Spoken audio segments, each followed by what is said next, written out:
বিসমিল্লাহ। বর্তমান সময়ে বিতির নামাজ নিয়ে অনেক মতপার্থক্যে দেখা যায়। বিতির নামাজের সহি বিধান জানতে চাই।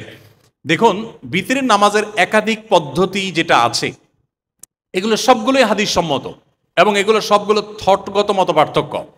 হানাফি স্কুল অফ থট যারা ফলো করছেন, তারা যে পদ্ধতিতে বিতির পড়ছেন, এটারও বেজ আছে হাদিসের উপরে। এমন না যে এটা একেবারে ভিত্তিহীন ভুয়া মন গড়া। আবার যারা অন্য থট, হাম্বলি থট ফলো করছেন, সৌদি আরব স্কলারদের থট ফলো করছেন, সেটাও অনেকগুলো বিশুদ্ধ হাদিসের উপরে ভিত্তি দাঁড়িয়ে আছে। আমরা অনেকে এই জাতীয় বিষয়গুলোতে রং এবং রাইটের আপনার রেখা দিয়ে দিই, এটা ভুল। যখন থটগত মতপার্থক্য হয় তখন বিষয়টা এরকম হয়, ধরুন একজন ডাক্তার একজন রোগীর জন্য একটা প্রেসক্রিপশন করেছেন, তিনি একটা মেডিসিন দিয়েছেন, একই গ্রুপের অন্য কোনো মেডিসিন অন্য আরেকজন ডাক্তার প্রেসক্রাইব করেছেন, হয়তো দুজন এক্সপিরিয়েন্স থেকে করেছেন, এর কোনোটাকে যেরকম রং বা রাইট বলা যায় না, ঠিক একইভাবে থটগত মতপার্থক্যগুলোকে এত সহজে রং বা রাইট বলা যায় না। আমাদের একটা সমস্যা হলো, আমরা কোন ক্ষেত্রে এই ধরনের আমরা ক্যালকুলেশনে আসতে পারবো, কোন ক্ষেত্রে আসতে পারবো না, এটা আমরা অনেকে জানি না। ধরেন একটা বিষয় কোনো ভিত্তি নেই, দুরূদ পড়তে পড়তে আমাকে দাঁড়ায় যেতে হবে, এটার কোনো ভিত্তি নাই, কোন হাদিসে কোথাও নাই, এটাকে আপনি স্পষ্ট রং বলবেন। কিন্তু যেখানে দুইটা থট আছে সেখানে কোনোটাকে আপনি রং বলবেন না। আপনি যেটা বিশুদ্ধ মনে করছেন, সঠিক মনে করছেন, আপনি ফলো করছেন, ডেফিনেটলি সেটা আল্লাহর কাছে কবুল হবে ইনশাআল্লাহ। অতএব বিতির নামাজের যে প্রচলিত একাধিক পদ্ধতি রয়েছে, এর সবগুলোই হাদিস সম্মত, অর্থাৎ হাদিসের উপরে নির্ভর করে হয়েছে। কোনো একটাকে আপনি সঠিক বলে আরেকটাকে ভুল বলা, এটা সঠিক কাজ না।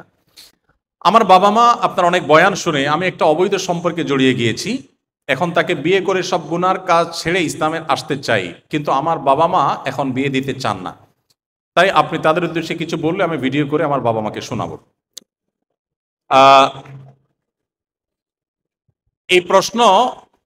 এই ধরনের প্রশ্ন আমাদের কাছে কিন্তু প্রায় আসে। এর আগে আমরা একাধিকবার উত্তর দিয়ে ফেলেছি, এগুলো রিপিট না করলেও হতো, বাট আয়োজকরা আপনারা প্রশ্ন পাঠিয়েছেন, আপনারাই প্রিন্ট করে দিয়েছেন, আমি তো আর প্রশ্ন কালেক্ট করি নাই, আপনারা কালেক্ট করে আপনারা প্রিন্ট করে দিয়েছেন। প্রশ্ন আসছে যেহেতু উত্তর আমাকে দিতে হবে। এই বেচারা অসহায় যে ভাইটা আমার আছে, তার উদ্দেশ্যে আমি বলতে চাই যে এইটার জন্য আপনার বাবা মাকে আমি ওয়াজ করার চাইতে আপনার একটা গুরু দায়িত্ব আছে, সেটা আপনি পালন করেন। সেটা হলো আপনি কাজ শুরু করে দেন, পয়সা কামানো শুরু করেন। আমাদের ইয়াংদের একটা বড় অংশ, তারা একটু দিন ধর্ম করা শুরু করলে, নামাজ কালাম পড়া শুরু করলে বুঝে যে চরিত্রটা হেফাজত করতে হবে, ভালো দিক। এবার তারা এসে বলে, হুজুর একটু বাবা মাকে বুঝাই দেন, তারা যেন আমাদেরকে তাড়াতাড়ি বিয়ে দেয়। ডেফিনেটলি আমরা বাবা মাকে বোঝাবো, আমাদের কাজ আমরা করব, কিন্তু আপনার কাজ তো আপনি করবেন। আপনি নিজে 1 টাকা কামাই করেন না, নিজে খান বাপের হোটেলে। এখন আপনি বলতে চান যে আমি আপনার বাপকে বুঝায়া তাকে নসিহত করে আপনার একটা বিয়ের ব্যবস্থা করে দেই, যে আপনি নিজে তো বাপের হোটেলে আসেন, এবার একটা মেয়ে এনে তাও বাপের হোটেলে রাখেন। এটা কিভাবে যৌক্তিক হতে পারে? অবশ্যই আমি মুরব্বীদেরকে সবসময় বলি যে সন্তানদের ব্যাপারে নবী সাল্লাল্লাহু আলাইহি ওয়াসাল্লাম বলেছেন, তোমাদের ছেলে মেয়েরা বিয়ের উপযুক্ত হলে, উপযুক্ত পাত্রপাত্রী পেলে তোমরা তাদেরকে বিয়ে দিতে বিলম্ব করবে না। কেন? কারণ যদি বিবাহ দিতে বিলম্ব করো এবং তারা ফিতনার মুখোমুখি হয় এবং তারা পরীক্ষার মুখোমুখি হয়, তাদের চরিত্র নষ্ট করে তোমার অগোচরে, তাহলে তাদের পাপের কারণে তারা যেমন দায়ী থাকবে, বাবা মা হিসাবে অ্যাজ এ প্যারেন্টস তোমরাও দায়ী থাকবে। আমি মুরব্বীদেরকে সবসময় বলি যে আপনারা যারা বিয়ে করেছেন, আমাদের অনেক বাপ চাচাদের দেখবেন যে বা 20 বছর বয়সে বিয়ে হয়ে গেছে, 18 বছর 19 বছর, আরো কম বা বেশি বয়সে বিয়ে হয়ে গেছে দেখবেন, কিন্তু নিজের ছেলেটা 25-26 বছর বয়স হয়েছে, বলে যে না এখনো নিজের পায়ে দাঁড়ায় না, বিয়ে দিচ্ছে না। আমি তখন মুরব্বীদেরকে বলি যে দেখেন, আপনার ছেলে, আপনি যদি 20 বছরে বিয়ে দিয়ে থাকেন, আপনার ছেলেকে 2 বছর আগে দেওয়া উচিত। আপনি যদি 24 বছরে বিয়ে করে থাকেন, আপনার ছেলেটাকে 20 বছরে দেওয়া উচিত। কেন? কারণ আপনার সময় সোশ্যাল মিডিয়া ছিল না, আপনার সময় ফেসবুক ইউটিউব ছিল না, আপনার সময় স্মার্টফোন ছিল না, আপনার সময়ে এত রকমের ফিতনা, ঈমান নষ্ট হওয়ার মতো বিষয়গুলো ছিল না। তখন ঈমান রক্ষা করা অনেক ইজি ছিল। এখন ইয়াংদের সামনে তাদের চরিত্র রক্ষা করা অনেক চ্যালেঞ্জিং হয়ে গেছে। সো এখন তাদেরকে আগে ভাগে যদি তাদের চরিত্র রক্ষা করার ব্যবস্থা না করেন, তারা নষ্ট হবে এবং আপনারা আল্লাহর কাছে দায়ী থাকবেন। উদ্যোগ নেওয়া উচিত। কত খরচই তো আমরা করি, এর মধ্যে এই খরচটা যোগ করলে কঠিন কিছু হবে না। সেই সাথে প্রশ্নকর্তাকে বলতে চাই যে আপনি বা আপনার মতো আরো যারা আছেন, আপনারা উপার্জন শুরু করে দেন। আমি স্টুডেন্ট লাইফ থেকে উপার্জন করতাম এবং আমি উপার্জন করে আমার বাবাকে প্রতি মাসে সংসার চালাবার জন্য আমি হেল্প করতাম। আমার স্পষ্ট মনে আছে, প্রতি মাসে আমি আমার বাবাকে হেল্প করতাম প্রতি মাসে। এবং যা বেতন পেতাম তার সবটুকুন বাবাকে দিয়ে দিতাম, কারণ একসময় বাবার অনেক ব্যবসা বাণিজ্য ছিল, পরে একসময় অনেক বড় ধরনের বিপদে পড়ে গেছেন তিনি আর্থিকভাবে। আমি তখন সিদ্ধান্ত নিলাম, তখন আমি চট্টগ্রামে হাটহাজারী মাদ্রাসায় পড়ি, অর্থাৎ মাদ্রাসার মধ্যে সবচেয়ে বড় মাদ্রাসা, বাংলাদেশ সবচেয়ে প্রাচীন মাদ্রাসা। সেই মাদ্রাসা রেখে যশোরের একটা অখ্যাত, ওই হাটহাজারীর তুলনায় অখ্যাত দর্না মাদ্রাসা, সেখানে আমি যা ভর্তি হয়েছি বাবাকে হেল্প করার জন্য। মানুষ ভালো প্রতিষ্ঠানে ভর্তি হওয়ার জন্য কম্পিটিশন করে, আমি ভালো প্রতিষ্ঠানে ভর্তি হওয়ার পর সেখান থেকে ফেরত এসেছি, তুলনামূলক মফস্বলে মাদ্রাসায় গিয়েছি। কেন? কারণ সেখানে আমি একটা ইমামতির চাকরি পেয়েছি যশোর যুব প্রশিক্ষণ কেন্দ্রে। আমি ইমামতি করে মাসে 600 টাকা বেতন পেতাম, পুরো টাকাটা আমার বাবাকে দিয়েছি। 3 বছর আমি ইমামতি করেছি, 3 বার 36 মাসে 36 টাকাও কোনোদিন আমি রাখি না, পুরো টাকা আমি বাবাকে দিয়েছি। আমি নিজে অন্যভাবে কষ্টমষ্ট চলেছি, লাগলে কখনো বাবার কাছে চেয়ে নিয়েছি, কিন্তু নিজের টাকাটা ফুল দিয়েছি, বাবাকে হেল্প করেছি। এখন দৈনিক কয়েক কিলোমিটার সাইকেল চালিয়ে এসে ইমামতি করতাম, আবার কোরআনের ক্লাস করাতাম, আবার মাদ্রাসায় পড়তাম, কয়েক কিলোমিটার প্রতিদিন সাইকেল চালায় আসতাম যেতাম। আলহামদুলিল্লাহ, এত কিছু করার পরও 10 stand, 3rd stand, 2nd stand এবং 1st, এসব আমার এই ইমামতি করা অবস্থা আলহামদুলিল্লাহ হয়েছে। তো আমাদের যুবকদেরকে আমি দেখি যে কাজ করতে রাজি না, সারাদিন মোবাইল টিপবে, ফেসবুকে টিপবে। আপনি টিউশনি করেন, আপনি কোনো একটা কাজ শুরু করে দেন, কোনো কাজকে ছোট মনে করার দরকার নাই, যেটা পান হালাল উপার্জন সেটা শুরু করে দেন। আপনি যখন টাকা পয়সা কামাই করা শুরু করবেন, তখন আপনার বাবা বিয়ে দিতে হবে না, মেয়ের বাপরা আপনারা এমনি ছিঁড়ে ফুড়ে নিয়ে যাবে। এখন নিজে 1 পয়সা উপার্জন করবেন না, আর শুধু চিরকুট লিখে আমার কাছে ধরাই দিবেন যে হুজুর আব্বারে বুঝাই দেন, আব্বা যেন বিয়ে করাই দেয়। কিন্তু হলো না, বাপের কাজ বাপে করুক, আপনারাও আপনাদের প্রচেষ্টা করতে থাকেন। এরপরে প্রশ্ন হলো, দিনের উপরে চলতে চেষ্টা করছে এমন একজন ভার্সিটি পড়ুয়া ছাত্রের প্রাত্যহিক রুটিন কিভাবে সাজানো উচিত, আপনার নিজের দৃষ্টিভঙ্গি থেকে জানাতে চাই। প্রাত্যহিক রুটিন অলমোস্ট সবার জন্যই তো সব মুসলমানের জন্যই, একজন ছাত্র হিসেবে তার জন্য হয়তো কিছুটা ভিন্নতা থাকতে পারে। আমি নিজে যে সুন্নাহ লাইফস্টাইলটা মেনটেন করার চেষ্টা করি, পরিপূর্ণ পারি না, চেষ্টা করছি অনেক দিন থেকে আলহামদুলিল্লাহ, সেটা যদি আমি শেয়ার করি, সেটা বলবো যে বিশেষ করে আমাদের শিক্ষার্থীদের বেলা একটা প্রবণতা হলো যে শিক্ষার্থীরা অনেক রাত পর্যন্ত জেগে থাকে, পড়ালেখা করে, এরপরে রাত 2টা 3টা পর্যন্ত পড়ালেখা করে এরপরে ঘুম দেয়, সকাল 8টা 9টা ঘুম থেকে উঠে। এটা হলো আমাদের কালচার, তাই না? নবী করিম সাল্লাল্লাহু আলাইহি ওয়াসাল্লামের সুন্নাহ হলো সন্ধ্যায় দ্রুততার সাথে খাবার দাবার শেষ করে এশার নামাজ পড়ে খুব দ্রুত ঘুমিয়ে পড়া, দেরি না করা, এবং রাতভর ঘুমিয়ে ভোরে উঠে যাওয়া, উঠে যার যার কাজে লেগে যাওয়া। আপনি স্টুডেন্ট, তো আপনি ভোরে উঠে পড়াশোনা শুরু করে দেন। আপনি একজন কর্মজীবী, পেশাজীবী, আপনার কাজ আপনি লেগে যান। এটা হলো নবী সাল্লাল্লাহু আলাইহি ওয়াসাল্লামের সুন্নাহ। এই সুন্নাহটা আমাদের জন্য স্বাস্থ্যকর, এই সুন্নাহটা আমাদের প্রোডাক্টিভ লাইফ আমাদেরকে পেতে সাহায্য করবে, এই জিনিসটা ইতোমধ্যে প্রমাণিত। আপনারা জানেন যে বিভিন্ন গবেষণা দ্বারা প্রমাণিত যে রাত 10টা থেকে 2টা এই সময়ের ঘুমটা মানুষের বডিতে ইমিউনকে স্ট্রং করতে সাহায্য করে, কিন্তু আমরা ম্যাক্সিমাম মানুষই 12টা 1টা ঘুমাই।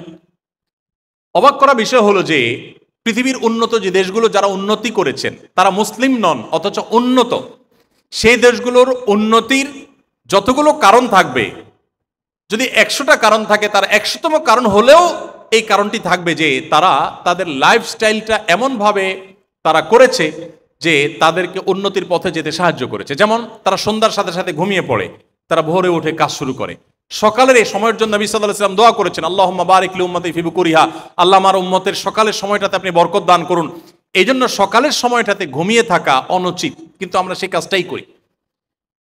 আমি টোকিওতে একটা ভিডিও নেওয়ার জন্য এক জায়গায় গিয়েছি, তো কোনো কারণে সেখানে অস্বস্তি লাগছিল, তাই আমি বললাম যে এক কাজ করি, আমরা ভোরে আসি।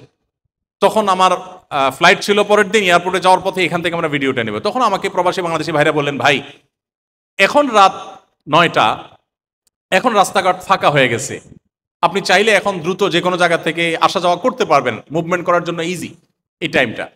আর সকালে আপনি যখন আসতে চাচ্ছেন তখন আপনি আসতে পারবেন না, বিকজ তখন রাস্তায় অনেক ভিড় থাকবে। আমি বাংলাদেশে মানুষ হিসেবে তো উল্টা মনে হলো আমার কাছে। আমাদের দেশে রাত 9টা হলো শহরে জ্যামের জন্য সবচেয়ে পিক টাইম, ঠিক না? আর ভোরবেলা বলেন ভোর 4টা 5টা 6টা, এই টাইমটা হলো রাস্তা ফাঁকা থাকার জন্য সবচেয়ে পিক টাইম। তাই আমি বললাম, ভাই এই জাপানিজরা কি বোকাশোকা নাকি? আমাদের দেশে তো মানুষ উল্টা, এরা এরকম কেন? তো বললো যে তারা সন্ধ্যার পর খাওয়া দাওয়া করে, তারা যদি মুসলমান না, তাদের নামাজ কালাম নাই, সন্ধ্যার পর খাওয়া দাওয়া করে তারা সবাই ঘুমিয়ে পড়ে, পুরো শহর নিস্তব্ধ হয়ে যায়। 9টা 10টার দিকে 11টার দিকে রাস্তা ফাঁকা, কেউ রাস্তায় নাই, খুব জরুরি লোক ছাড়া। আর ভোরবেলায় সমস্ত রাস্তা জ্যাম হয়ে যায়, কারণ সবাই কাজে বের হয়ে গেছে। ঠিক একই অবস্থা আমেরিকাতেও, ভোর 4টা-5টায় কফি শপগুলোতে বিরাট সিরিয়াল, সবাই কাজে বের হয়ে গেছে, আর সন্ধ্যার পর পুরো এলাকা শুনশান নীরব হয়ে গেছে, সবাই ঘুমিয়ে পড়েছে। আমার খুব কষ্ট লাগে, এটা তো আমার সম্পদ ছিল, আমি মুসলিম, আমার নবীর সুন্নাহ ছিল। নবী করিম সাল্লাল্লাহু আলাইহি ওয়াসাল্লাম সম্পর্কে আমাদের আয়েশার হাদিস রয়েছে, কানা নবী সাল্লাল্লাহু আলাইহি ওয়াসাল্লাম ইয়াকরাহুন নওমা ক্বাবলা আল-ইশা ওয়াল হাদিসে বাদা। নবীজি এশারের আগে ঘুমাতে অপছন্দ করতেন, আর এশারের পরে খুশ গল্প করতে অপছন্দ করতেন। আর আমাদের রাত শুরুই হয় হলো রাত 9টা-10টার দিকে, ঠিক কিনা বলেন? রাত শুরুই হয় রাত 9টা-10টার দিকে। আমরা 9টা-10টার দিকে এশার নামাজ পড়ে এসে কাপড় চোপড় খুলে সব ঝামেলা সেরে রিমোট হাতে নিয়ে খুব রিল্যাক্স মোডে আমরা আড্ডার জন্য বসি। তো সুন্নাহ লাইফস্টাইল মেনটেন করার জন্য আমি বলবো, যিনি বিশ্ববিদ্যালয়ের শিক্ষার্থী হয়েও তার জীবনে প্রোডাক্টিভ লাইফ চান, বরকত চান, সন্ধ্যার পর খেয়ে, এশার আগে খেয়ে দ্রুততার সাথে ঘুমিয়ে পড়া এবং ভোরে উঠে পড়াশোনা করুন, আর যে কোনো কাজ করুন, আপনি সে কাজে লেগে যান। এই একটি জিনিস আপনার জীবনে অনেক বেশি বরকত এনে দিবে। একটা সময় শোয়া সুন্নত, কিন্তু আমরা সেটা শুই না, সেটা হলো কাইলুলা, দুপুরের ঘুম।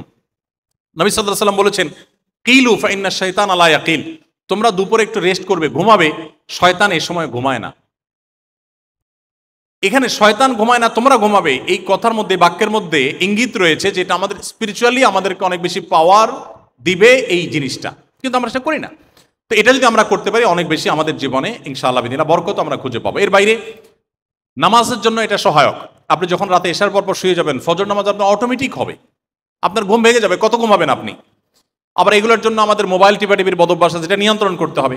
আমি যেটা করি অনেক ক্ষেত্রেই, যে নির্দিষ্ট সময়ের পর মোবাইল এরোপ্লেন মোড চলে যাবে, সুইচ অফ, এর মধ্যে যা হয় হবে শেষ। আমার এটা ফ্যামিলি টাইম, আমার এটা রেস্টের টাইম, এতে জীবনে বরকত হয়। এখন তো আমাদের বিছানায় মোবাইল নিয়ে যাই, বেডরুমে মোবাইল নিয়ে যাই, টিপতে টিপতে, সোশ্যাল মিডিয়া টানতে টানতে, স্ক্রল করতে করতে, মোবাইল মুখের উপরে মুখ থুবড়ে পড়ার আগ পর্যন্ত মোবাইল রাখে না। তো এটা আমাদের জীবনকে ধ্বংসের দ্বার প্রান্তে নিয়ে যাচ্ছে। তো এই জন্য একজন বিশ্ববিদ্যালয়ের শিক্ষার্থী হিসাবে আমি বলবো যে সুন্নাহ লাইফস্টাইল মেনটেন করুন, রাতে তাড়াতাড়ি ঘুমিয়ে পড়ুন, ভোর রাতে উঠে পড়াশোনা করুন। হেফজুখানার ছাত্ররা, এই যে মাদ্রাসার হাফেজ ছাত্ররা কিভাবে 30 পারা কোরআন হেফজ করে ফেলে সামান্য কিছুদিনের ব্যবধানে, একটু অবাক করা ব্যাপার না? এবং কত কিছুই তো আমরা মুখস্থ করে, কত কবিতা, কত কিছুই, কিন্তু মুখস্থ রাখতে পারি না। কিন্তু এই ছেলেফেলেগুলো সারা জীবনে 30 পারা কোরআন মুখস্থ রাখে, সহজ কথা না। ভিনদেশি ভাষা পুরাটা 30 পারা মুখস্থ করে ফেলছে 1 বছরে, 6 মাসে, 8 মাসে, কিভাবে পসিবল? আপনি যদি এর 5টা সিক্রেট খুঁজতে চান, তার মধ্যে একটা সিক্রেট আমি বলবো, বাংলাদেশের 100% হেফজখানা রাত 10টার মধ্যে ঘুমিয়ে পড়ে। 10টার পর কোনো হেফজখানা জেগে থাকে না, শতভাগ হেফজখানা 10টার মধ্যে শুয়ে পড়ে এবং ভোরে তারা উঠে যায়। এবং ওই যে সুন্নাত বললাম দুপুরের ঘুম, সকাল 10টা-11টা তারা ঘুমিয়ে পড়ে, জোর রাখ পর্যন্ত ঘুমায়, সম্পূর্ণ সুন্নাহ লাইফস্টাইল। নর্মাল মাদ্রাসা এটা নাই, শুধু হেফজু ডিপার্টমেন্টে এটা আছে। জেনারেল ডিপার্টমেন্টগুলো যেগুলো আছে মাদ্রাসার, ওইগুলোতে আবার এই সুন্নাহগুলো নাই। যার কারণে হেফজখানার ছাত্ররা, বাংলাদেশের হিফজ শিক্ষার্থীরা পৃথিবীর যেই কোনো দেশে কোরআনের যত রিসাইটিং হোক, হিফজ হোক, কম্পিটিশন হয়, সবসময় দেখবেন বাংলাদেশের ছেলেরা অনেক ভালো করে। ফার্স্ট, সেকেন্ড, থার্ড এই অবস্থানগুলো ম্যাক্সিমাম ক্ষেত্রে বাংলাদেশে হিফজ ছাত্ররা করে। কিন্তু আলেমদের মধ্যে যদি কোনো কম্পিটিশন হয়, তো বাংলাদেশে আলেমরা পৃথিবীর অন্যান্য আলেমদের সাথে কম্পিটিশনে ফার্স্ট, সেকেন্ড, থার্ড হওয়া তো দূরের কথা, টিকতেই পারবে না। সেটার অনেক কারণ আছে। তার ক্ষুদ্র একটা কারণ যদি বলি, তাহলে হেফজখানাতে সুন্নাহ লাইফস্টাইল মেনটেন করা হয় দৈনন্দিন জীবনে, যেটা মাদ্রাসারই অন্যান্য ডিপার্টমেন্টে হয় না। তো এই জন্য এটা আমরা যে কোনো পেশার মানুষই আমরা এটা করতে পারি। এর বাইরে 5 ওয়াক্ত নামাজ পড়ার পাশাপাশি প্রতিদিন একটা টাইম ফিক্স থাকা উচিত। আমি কোরআন হাদিসের জ্ঞান অর্জন করবো, ইসলাম সম্পর্কে জানবো, স্টাডি করবো, একটা সময় আমার এটার জন্য থাকা উচিত।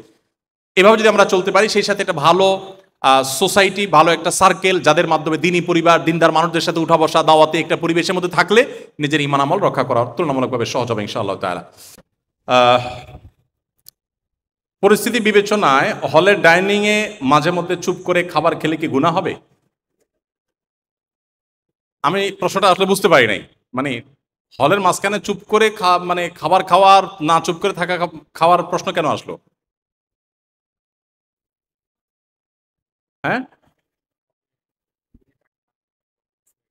হ্যাঁ, ও আচ্ছা, এই কাহিনী। আচ্ছা, এই মাসালা তো আমার জানা ছিল না, আপনাদের থেকে শিখলাম। ও, মিলের টাকা শেষ হয়ে গেছে, এখন চুপচাপ যে, তার মানে সোজা কথা চুরি করে খেলেন আর কি, না বলে খেলেন। ডেফিনেটলি এটা জায়েজ হবে না, হারাম হবে। হ্যাঁ এখন শেষ হয়ে গেছে, এখন আমি খেলাম এক বেলা দুই বেলা, আমি পরবর্তীতে যখন পেমেন্ট করব তখন এক দুই বেলার টাকা পেমেন্ট করে দিলে সেটা আবার হালাল হবে। হতে পারে আমার কাছে এখন নাই, পরে আমি সেটা রিকভার করে দিব, তাহলে হালাল হতে পারে। আর যদি মনে করি যে না, কে টের পাচ্ছে, খেয়ে চুপে চাপে চলে গেলাম, তো আজকে আপনি চলে যাবেন, কিয়ামতের ময়দানে তো আপনি যেতে পারবেন না, এটা তো জমা হয়ে যাবে। এজন্য একজন ইমানদার জেনে শুনে এভাবে কোনো দিন কোনো অবৈধ কোনো কিছু তার ভেতরে প্রবেশ করাতে পারে না। আলহামদুলিল্লাহ, যিনি প্রশ্ন দিয়েছেন আমি তার প্রতি সুধারণা রাখতে চাই, সন্দেহাতীতভাবে আপনি হালাল চলতে চান। হ্যাঁ, ও এই তো আরেক মুসিবত, এভাবে খেলে আরেকজনের খাবারের শর্ট পড়ে যাবে নাকি? এত মানুষের মধ্যে কি শর্ট পড়ার কথা আমি জানি না, হিসাব নিকাশ আপনাদের এখানে কি আছে না আছে বা কি সিস্টেম। যদি এরকম হয় যে আমি চুপে চাপে বসে, আমি তো মনে করছি চুপে চাপ মানে ভদ্রলোক কারোর সাথে কথা না বলে চুপচাপ খেতে চাই, এটা তো ভালো কথা। এখানে যে এই খারাপ কথা লুকাইতে আছে তা তো জানা ছিল না। আমি তোমার সেটা ভদ্র ভদ্র হতে চাচ্ছি, উনি কথাবার্তা না বলে চুপচাপ খেয়ে আসতে চাচ্ছেন, মাশাল্লাহ, আমি এটা মনে করছিলাম। তো যাই হোক, যদি এমন হয় যে আমি চুপচাপ এভাবে খেয়ে এসে পরে টাকা দিয়ে রিকভার করব, আমি প্ল্যান করেছি, বাট আমার এই খাবার দ্বারায় মিলে টান পড়বে, অন্য আরেকজন খাবার পাবে না, যদি এরকম হয় তাহলে সেটা অবশ্যই জায়েজ হবে না। তাহলে সেক্ষেত্রে আমার বিকল্প কোনো পথে যেতে হবে, বিকল্প কোনো কাজে যেতে হবে, কিন্তু কোন অবস্থাতে হারাম আমি খেতে পারি না। দেখুন, আমরা তো তাদের সন্তান, আমরা সেই তাদের সন্তান যে আবু বকর রাদিয়াল্লাহু তাআলা আনহু একবার জাকাতের কিছু খাবার, সম্ভবত উনি জাকাতের কিছু খাবার ওনার মুখে দিয়ে ফেলেছেন, খেয়ে ফেলেছেন, হঠাৎ করে জানতে পেরেছেন এটা জাকাতের, আর উনি জাকাতের উপযুক্ত না, তার মানে এটার জন্য ওনার জন্য জায়েজ না, ওনার জন্য জাকাত খাওয়া জায়েজ নাই, হারাম।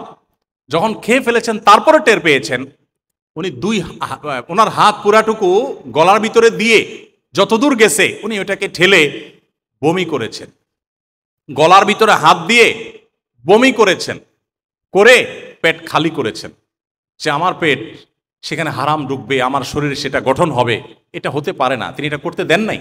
আমরা হলে হয়তো বলতাম যাক, এটা তো খেয়ে ফেলছি, সামনে থেকে সতর্ক থাকবো, আল্লাহর কাছে মাপ চাইনি, এরকম তারা সতর্ক ছিলেন। আমরা তো সে আবু বকরের উত্তরসূরি, তো আমরা কিভাবে হারামের সাথে কম্প্রোমাইজ করতে পারি? আল্লাহ আমাদেরকে সৎভাবে চলার তৌফিক দান করুন। পড়াশোনা আর নামাজ বাদে সব জায়গায় মনোযোগ থাকে, কিভাবে পরিত্রাণ পেতে পারি? পড়াশোনা আর নামাজ বাদে সব জায়গায় মনোযোগ থাকে, ভালো বলছেন, এই দুইটা ছাড়া আর সব জায়গায় মনোযোগ থাকে, তাই না? কেন এই সমস্যা হয় ভাই? খুব সংক্ষেপ করে যদি বলি, আমার হাতে সময় নেই, এটার অন্যতম কারণ হলো সোশ্যাল মিডিয়া এবং স্মার্টফোনের এডিকশন।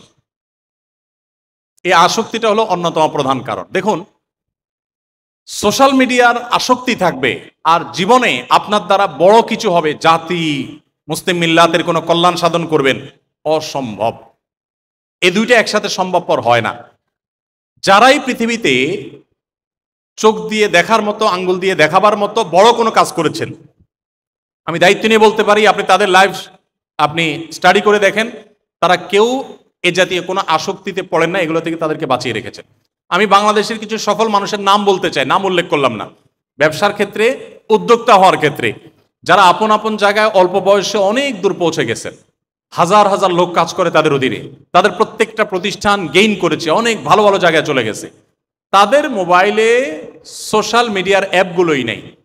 বাংলাদেশের প্রথম সারির একটা ব্যবসা প্রতিষ্ঠান, সিরিয়াল করলে 1 থেকে 5-এর ভিতরে থাকবে, আমি নাম বললাম না, এরকম একটা ব্যবসা প্রতিষ্ঠানের কর্ণধারের সাথে একটা বৈঠক ছিল আমার। তো সেখানে আমাকে যিনি নিয়ে গেছেন, উনি এক্সপেক্ট করেছেন এবং আমারও এক্সপেক্ট ছিল যে আমাকে তো চিনবেই, ইউটিউব ফেসবুকে আমাকে দেখার কথা।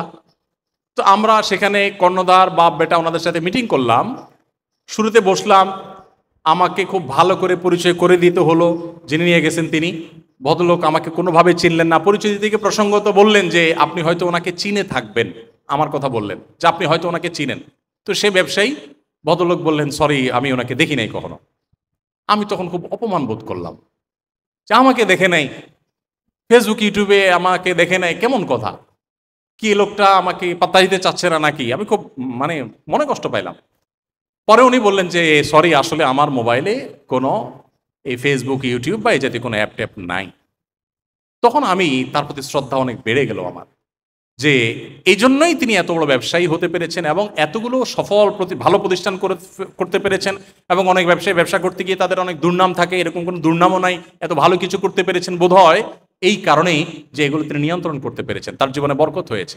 এই জন্য যে ভাই বলেছেন নামাজ এবং পড়াশোনা মনোযোগ আসে না, আমি আপনাকে বলবো আপনি মোবাইল ফোন নিয়ন্ত্রণ করেন।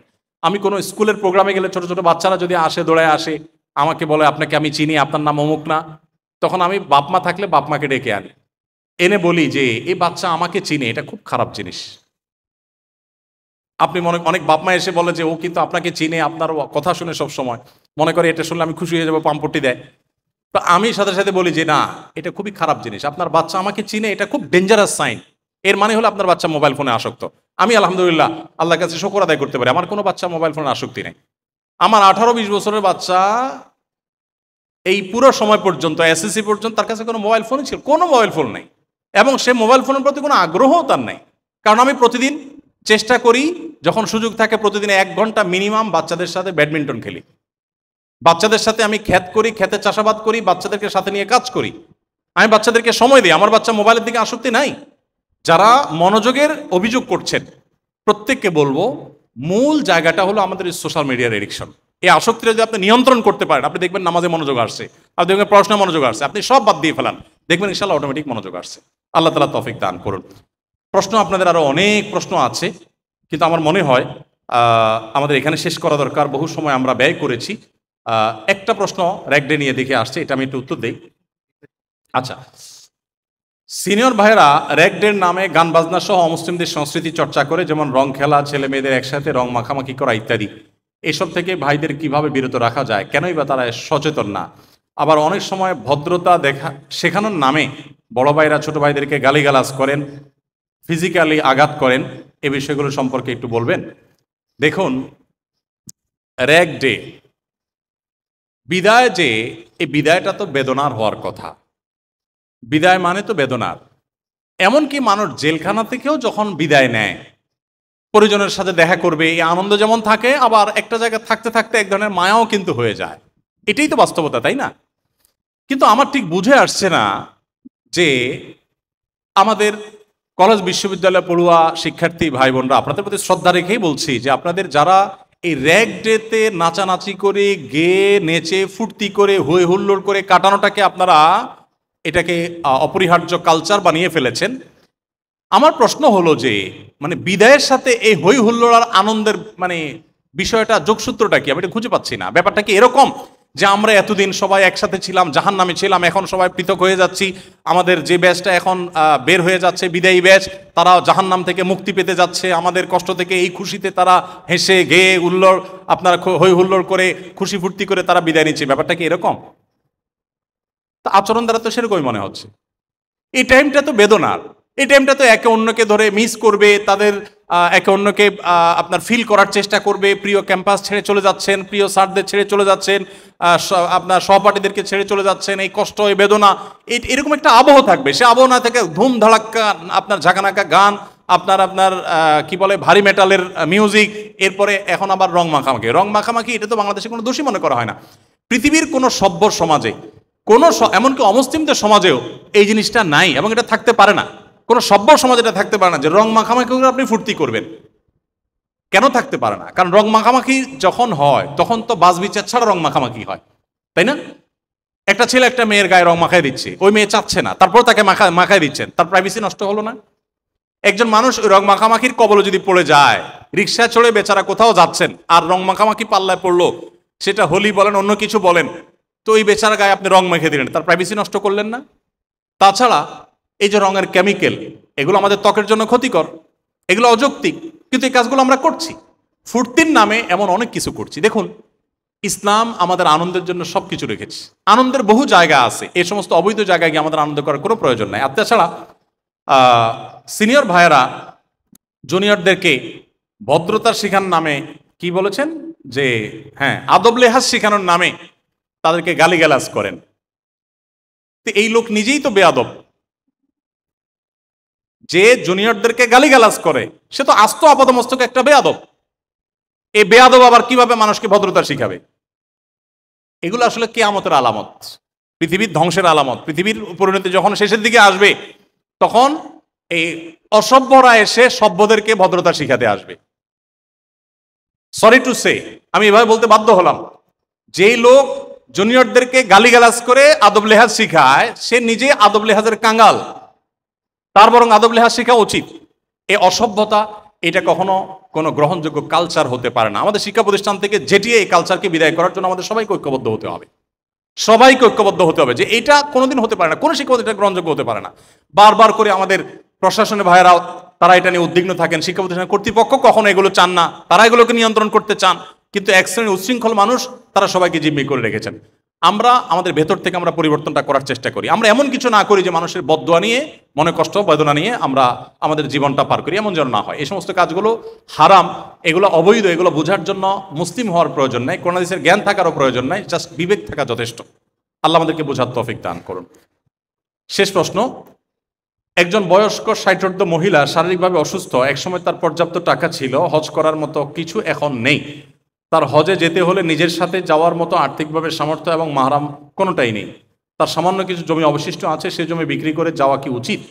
তার ভরণ পোষণ বা পরবর্তী কোনো চিকিৎসার দায়িত্ব নেওয়ার মতো কেউ নেই, বর্তমানে কি তার উপরে হজ ফরজ হবে? দেখুন, এই প্রশ্নটা হাজারো মানুষের।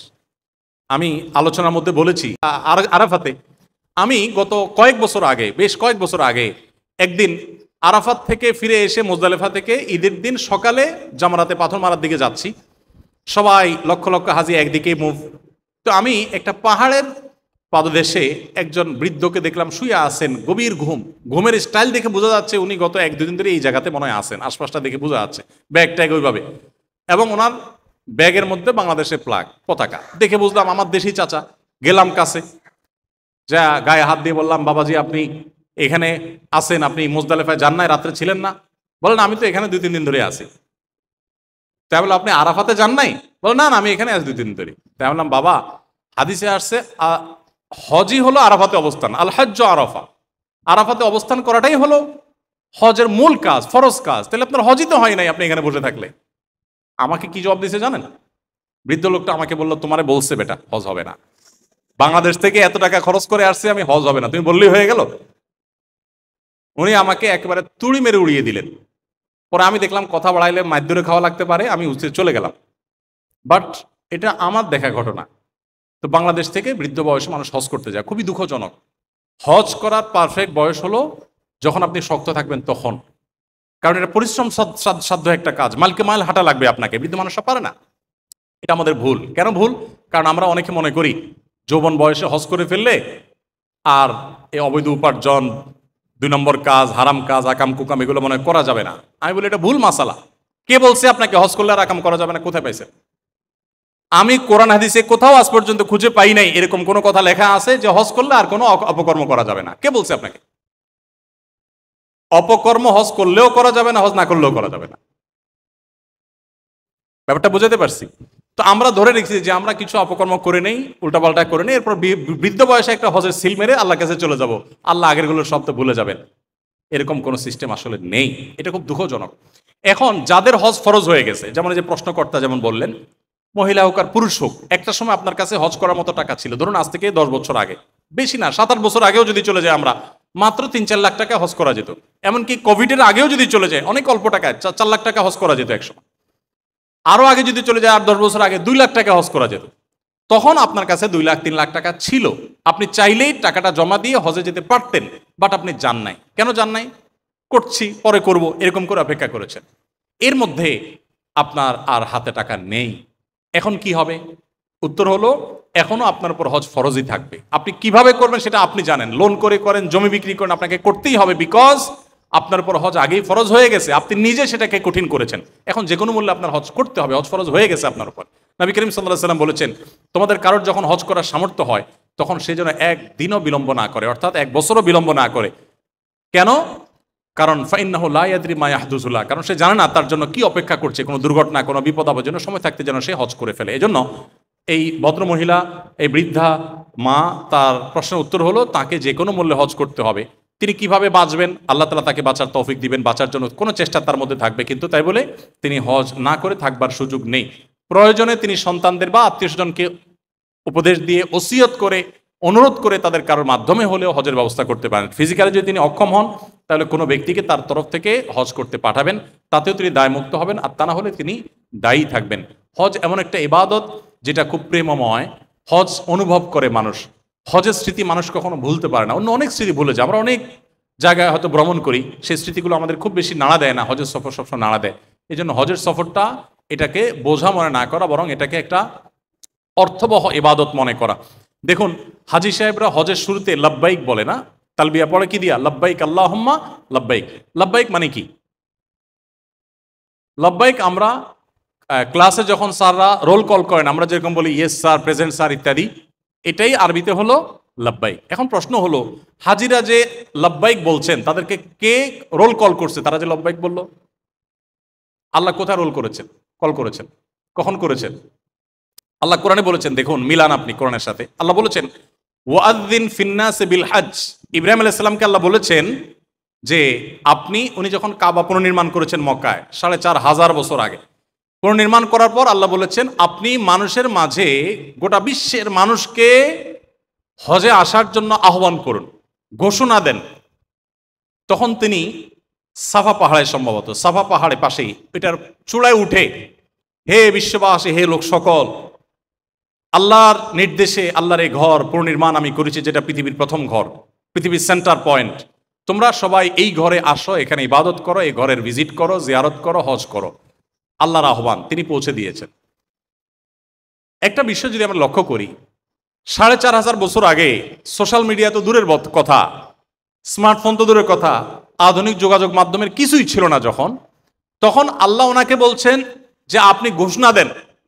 এই বাক্যের পরের অংশটা আরো ইন্টারেস্টিং। আল্লাহ বলছেন যে আপনার ঘোষণা শুনে, আপনার ঘোষণা পেয়ে, ইয়াতুকা রিজালান ওয়া আলা কুল্লি দামিরিন ইয়াতিনা মিন কুল্লি ফাজ্জিন আমিক, পৃথিবীর বিভিন্ন প্রান্ত থেকে, দূর দূরান্ত থেকে, বিভিন্ন জায়গা থেকে, সব দিক থেকে মানুষ নানা রকমের বাহনে চড়ে আসবে এখানে। একটু মেলাবার চেষ্টা করেন।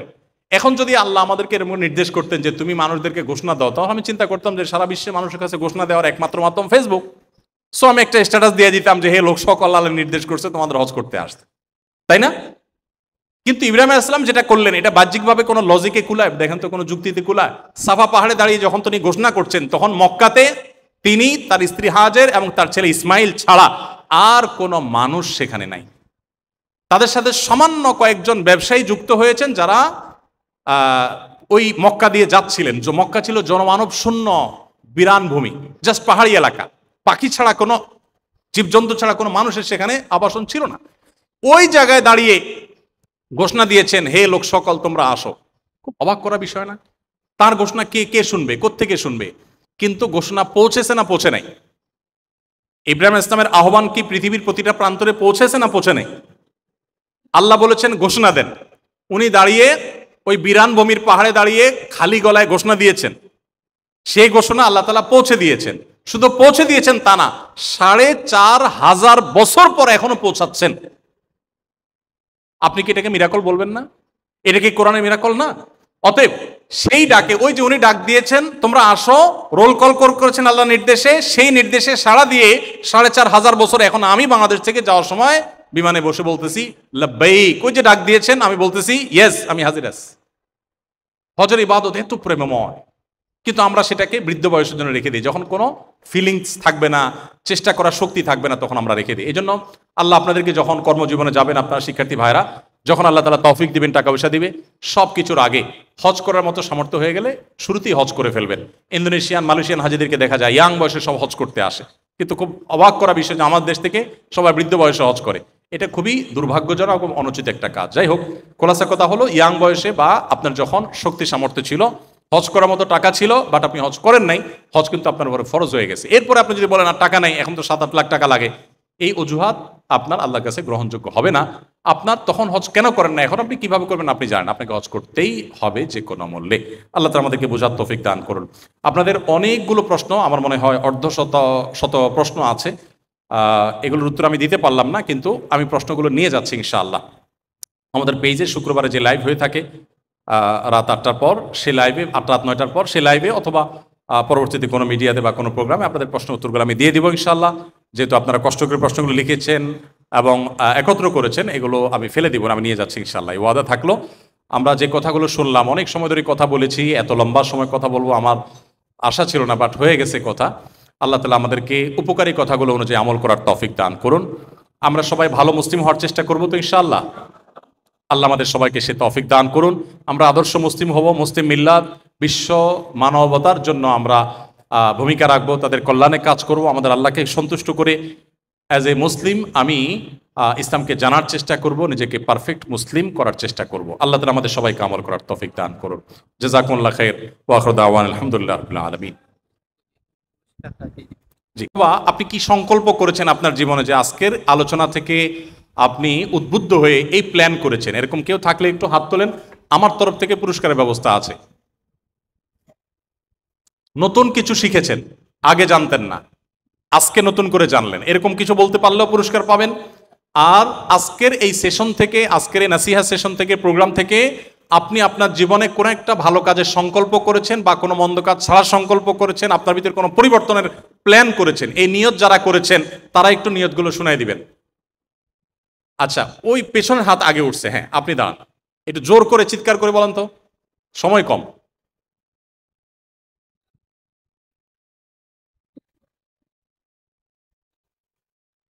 মাশাআল্লাহ, কি নাম আপনার? আবু বকর। বাহ, নামও তো একেবারে আমাদের ইসলামের প্রথম খলিফার নাম। ভাই আবু বকর তিনি নিয়ত করেছেন ইয়াং বয়সে শক্তি সামর্থ্য থাকতে থাকতেই তিনি হজ করবেন ইনশাআল্লাহ। তার মানে টাকা পয়সা হলে আগে বিয়ে করবেন না আগে হজ করবেন?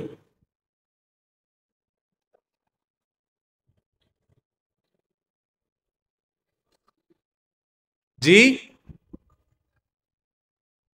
প্রথম বুঝিনি আমি। ও, বিয়েটা আগে করবেন। ঠিক আছে, ঠিক আছে, মাশাআল্লাহ। এটা ভুল কাজ না, বিশেষ করে চরিত্র রক্ষার জন্য যদি দেখা যায় বিয়ে করা ছাড়া, তাছাড়া বিয়ে করতে তো বেশি টাকা লাগে না, অবশ্য আজকাল অনেক টাকা লাগে। তো বিয়েকে প্রায়োরিটি দিয়ে এরপর আপনি হজ করলেন, সমস্যা নেই, বিয়ে আপনার প্রয়োজনীয় কাজ। কিন্তু মানে শক্ত বয়সে, আপনি যৌবন বয়সে বা শক্তি থাকতে থাকতে হজ করবে, এটা খুব ভালো নিয়ত, মাশাআল্লাহ। আপনি চলে আসেন। এরপরে কে জানে হাত তুলেছেন, একটু তাড়াতাড়ি বলে ফেলি, সময় কম। ভাই আপনি দাঁড়ান, হ্যাঁ চশমালা ভাই। ওয়ালাইকুম আসসালাম।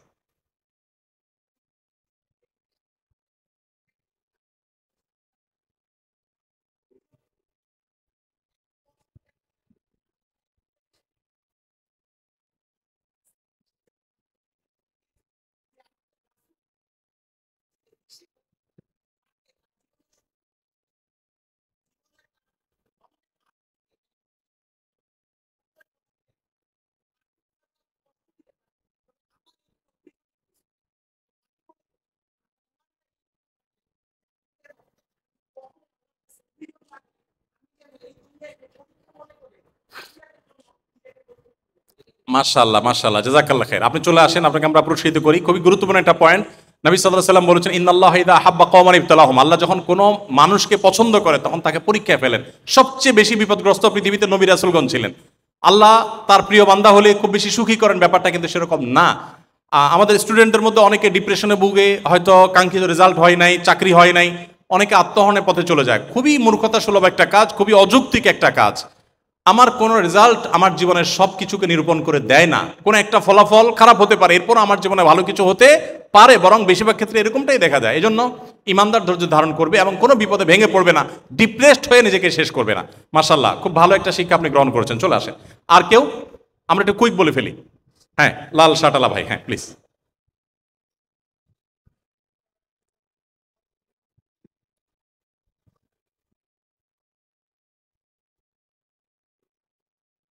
মাশাআল্লাহ।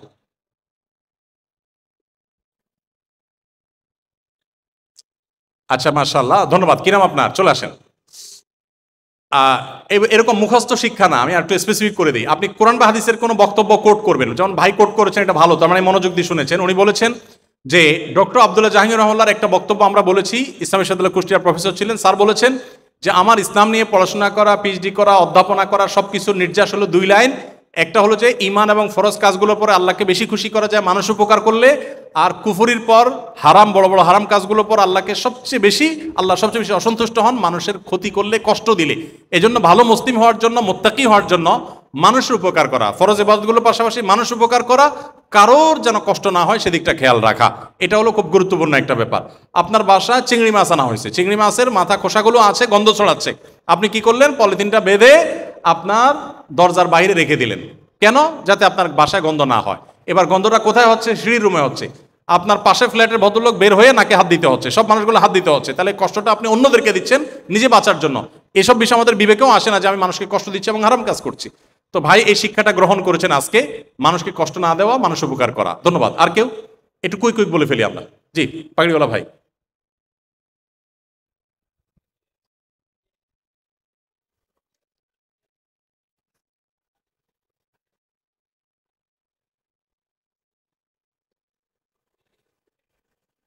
মাশাআল্লাহ। কি নাম আপনার? সাথী রহমান, মাশাআল্লাহ, ধন্যবাদ। বসেন। ভাই নিয়ত করেছেন উনি রাতে তাড়াতাড়ি ঘুমাবেন, এটা সুন্নাহ, জীবনে বরকত হয়। আর তিনি নিয়ত করেছেন কোরআনে কারীম পুরোটা একবার অর্থ সহকারে বুঝে পড়বেন, আলহামদুলিল্লাহ। আমার মনে হয় এই নিয়ত আপনারা সবাই করার কথা, না করলে এখন করে ফেলি ইনশাআল্লাহ। জাযাকাল্লাহ খাইর। চলে আসেন, চলে আসেন। আমার মনে হয় আমরা শেষ করি, কারণ আপনাদের আবার পুরস্কার আছে। আপাতত এই পর্যন্ত রাখি। আপনারা অনেকে অনেক ভালো ভালো নিয়ত করেছেন, বাট সবাইটা নিতে পারছি না আমরা সময়ের অভাবে। আল্লাহ যদি পরবর্তীতে কখনো তৌফিক দান করে ইনশাআল্লাহ আবারও আপনাদের সাথে দেখা হবে, কথা হবে।